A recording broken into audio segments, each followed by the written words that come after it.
To this now, Gauteng Premier Bandile Masuku has confirmed the death in the Marry Me Informal Settlement in Soshanguve, saying that the death toll there has risen to 5. The volunteer patrollers were attacked during a routine patrol on Saturday morning, with several others injured. Masuku visited the area to engage with the community members today. He says he will be visiting the families of the deceased, including those recovering in hospital.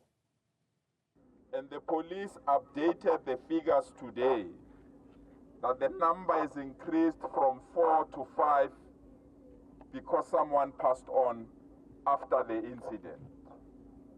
So we're going to go and visit all the families today. And thereafter, when I leave here, I'm also going to visit those that are in hospital to wish them a speedy recovery. Staying with the Gauteng Premier, who's also criticized the police for not doing their job in protecting members of the community. I really believe if police were doing their work in this community, we'll not have the problem of patrollers that we have in this community. That we need to find a way of communicating with the community, because the police themselves, they have serious allegations against the community. But I said to them, it's no excuse. Everyone must be policed and everyone must be given support, and communities deserve to have the necessary policing. Well, let's talk more on this story now and the overall crime in the Soshanguve area. And we speak to Gauteng Community Safety Portfolio Committee Chairperson, Dr. Bandile Masuku. Dr. Masuku, good evening to you, and thank you very much for your time. Let's start with what you possibly may know to have been the motive here, because as things stand, we understand the police have not arrested anyone and they've yet to give out what the motive could have been for this attack. Good evening, and good evening to your viewers, and thanks for having us on your show. Yes, indeed, I was part of the briefing that the Premier got this morning with the police, and they've given us the information in a point that they are very close in following up the leads that they have in this regard. And it's something that we are hopeful that they will be able to do arrest very soon. They've given us those assurities that they will do that. But there are leads that are giving us an indication that there's some work and there's some progress that have been made since the incident yesterday. Yeah, so I take it that no arrests have been made yet from what you understand? No arrests have been made as of now. The issue is that they've been doing a whole lot of picking up witnesses and people who can be sources to the whole matter. The Premier talking to that community today, hitting hard against the police, saying that it is their failure to protect that community which has led to people who had now taken it upon themselves to protect the community, even though they are doing so as volunteers. As a community, or rather as a committee that oversees the work of the police in the province, what are your comments in that regard? I think the issue, particularly in the area, and it's a broader issue that involves all the informal settlements in terms of the nature of policing that needs to take place in those areas, because generally there's difficulties and the other factors that involve foreign nationals. It also involves gangsterism, and it involves a whole lot of actually syndicates in that space, because this establishment of these settlements, somehow they actually brew this nature, some of these crimes that we see, you know, house robberies, you know, that are actually taking place, and also this issue about protection fees that the residents of those informal settlements have to pay almost every month, and it becomes very difficult for those residents to do and live freely. Soshanguve, Dr. Masuku, is no stranger to violent crime. I can recount a number of incidents that have occurred there. Would you say that police are managing here, or are they completely at their wits' end?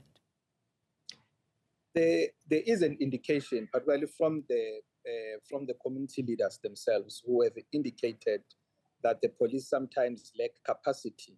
And as I've said, with the policing in the informal settlements, what makes it difficult is the issue that there's no access, in particular for them to respond on time and to make sure that they're actually even visible, because there's no formal roads that are there. There are no formal addresses of houses that are there. And it makes it for, in this situation, this case in point that we're dealing with in Marry Me Informal Settlement, the police are also accused that they actually delayed to respond actually to the scene, as they were called by the community leaders and even the community themselves. So generally, Soshanguve is a big problem. You know that we had previously visited the area as a committee. We had made some progress in other parts which are policed by Rietgat police station.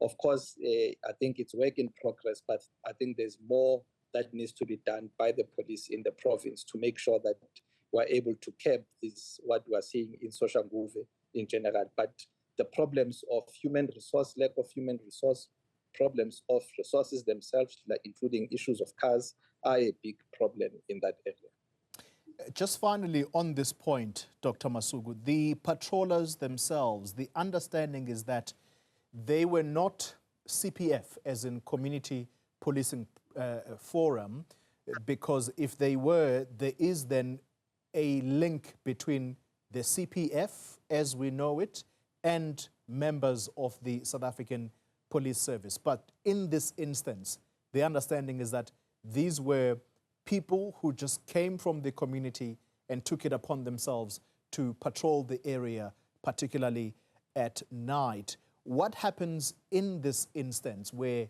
the CPF is not a legitimate structure as such? What happens in this instance? Who takes responsibility, so to speak?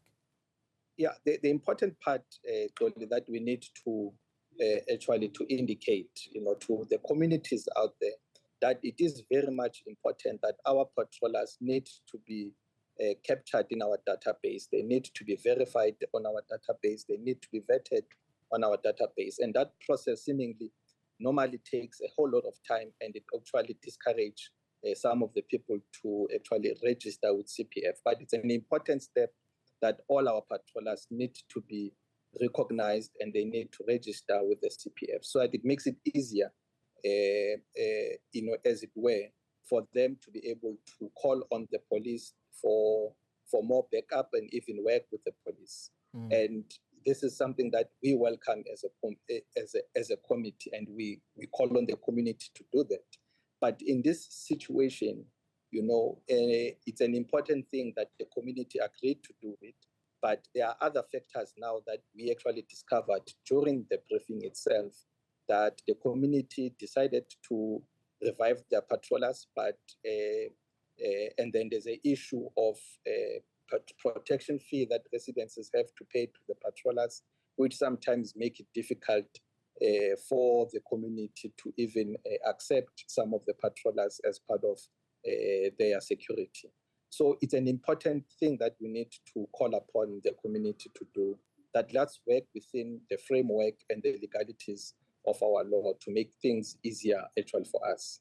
It's a very, very complicated situation that you paint there, Dr. Masuku. Can I sway your attention now to a different matter, and it is two violent incidents that took place last week, and it's taxi-related. One in Jeppes here in the area of Johannesburg, and the other in the East Rand area. What's being done about the violence, a resurgence of violence in the taxi industry?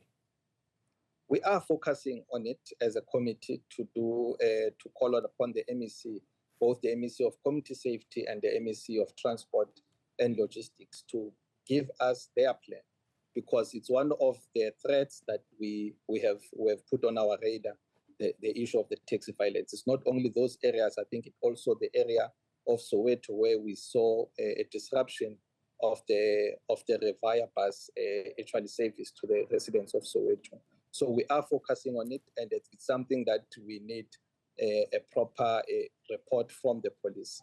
As you know, that the committee has always focused on different areas or focus on problems that are an issue or a threat to our security. You know, the issue of the mining, the illegal mining, the issue of gangsterism, and now we are going to include the taxi violence as one of our areas of concern, and where we'll require more intense response from the police in this regard, because the police seems that they are not really focusing on this issue of guns and people carrying guns all over, including the taxi bosses themselves, are a big problem and a threat to our security in the province.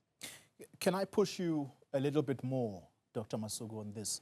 When you say there needs to be a more intense response from the police, I'd like for you to spell that out exactly, what it is that you are asking for. Is it a dedicated police unit that is going to look at this? And I'm reminded here of the political task team that was formed at a national level to look specifically at political murders in KwaZulu-Natal. But that unit, wherever cases of murder, political murder would take place, my understanding is that because they were formed at a national structure, they could descend anywhere within the country. Is that the kind of, perhaps, unit you could potentially be asking for here? And I'm asking you this because the MEC of Transport has been on this show several times, and time and again, I would constantly remind her that you are in charge, you are the authority. But it seems that the taxi owners are undermining her, including undermining court orders. What is to be done? You are the state. You can't possibly cower at taxi owners. Absolutely. We you know, it's something that we can't do as government, as the state. We can't do that, you know, because, you know, it is our citizens that are at risk, lives are at risk. Innocent people do die. Absolutely, we do favor the situation where there's a problem, a bigger threat. There should be a specialized unit which is focused with the task of dealing with such. You know, remember that part of it is not only about policing, but it's also about proper stakeholder relationship that needs to be actually harnessed. But I think one of the important things, like we did with illegal mining, that like we did with gangsterism, we need a specialized unit which is going to be able to deal and clean up the criminal element in this industry. It is a very big industry, and it's an industry that has supported our economy in terms of transporting our citizens around.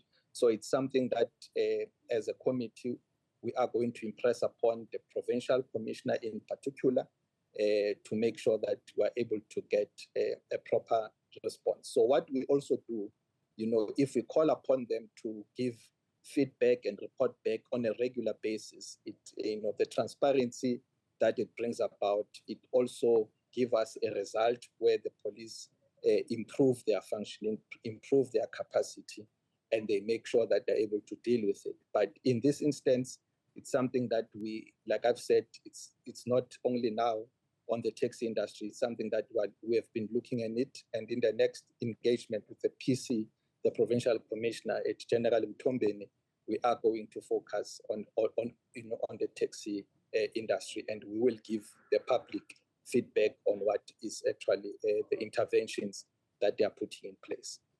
Finally, Dr. Masuku, the community safety portfolio here in Gauteng, that portfolio has now been done away with. There used to be an MEC of community safety back then. It now resides in the Premier's office, and this is all part of the arrangement to try and focus purely on crime and dealing decisively with crime. Is this bearing fruit? whenever the Premier or the officials from the Premier's office come to account to you, or you feel that it was just political bluster, really? No, it's not political bluster. I think, just to put it under, take it, the whole department, but the department still exists of community safety. It still has HOD and it still has its own function. The only thing is that the political head of the department is the Premier himself. And it's part of the move to prioritize crime, fighting crime in our province. And as we, as it were, it's hardly it's under a year that that arrangement has been put in place, and so far we are having some technicalities there and there, which we are dealing with them, and we are discussing with it in terms of report back and feedback and communication. But as as it were, the functioning of the department, it's still intact and it still does the actual work that it's supposed to be, actually doing. And we do commend the Premier, his response going down to the ground and be part of the families, visiting them, individual families, getting briefing from the police.